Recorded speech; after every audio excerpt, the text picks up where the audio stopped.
Unlocking the power of comparison. Primary versus secondary sources in different genres. Hello, everyone. Today, we're going to delve into an essential element of critical reading, which is the comparison and contrast of texts. More specifically, we'll focus on comparing and contrasting texts in different genres. But before we move forward, let's clarify two crucial concepts: primary sources and secondary sources. Understanding these will help improve your critical reading skills and overall comprehension.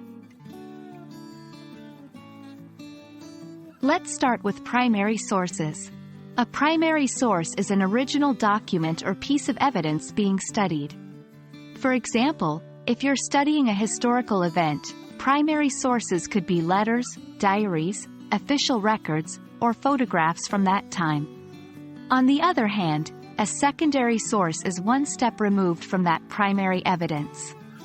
It provides commentary, interpretation, or analysis of the primary source.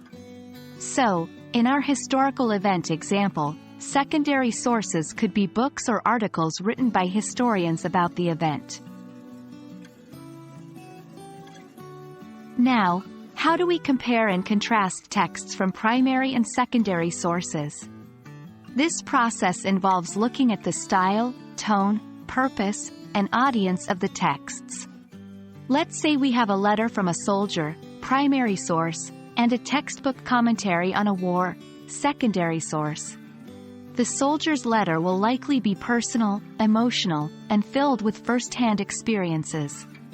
The textbook, meanwhile, will likely be formal, detached, and focused on providing an overview or analysis of the event. Contrasting texts involves a deeper look into their differences. The primary source, being an original document, offers raw, unfiltered information.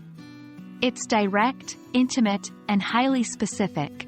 However, it may lack context or broader understanding. On the contrary, a secondary source, such as a scholarly article, offers an interpretation or analysis. It's written after the fact and provides context, analysis, and potentially a variety of viewpoints. However, it's not a first-hand account and is influenced by the author's interpretation. The final part of comparing and contrasting texts involves evaluating the reliability of the sources. Both primary and secondary sources can be reliable, but they require different criteria. A primary source's reliability often depends on its authenticity, the credibility of the author, and its correspondence with other primary sources. A secondary source, on the other hand, is considered reliable if it's peer-reviewed, cites primary sources, and is published by a reputable institution or organization. Thank you for joining us today as we explored the comparison and contrast of texts from primary and secondary sources across different genres. Remember, understanding these distinctions will make you a more effective critical reader and will greatly improve your comprehension skills. We hope you found this discussion enlightening and look forward to seeing you in our next English language learning video. Until then, keep reading, keep analyzing, and keep learning.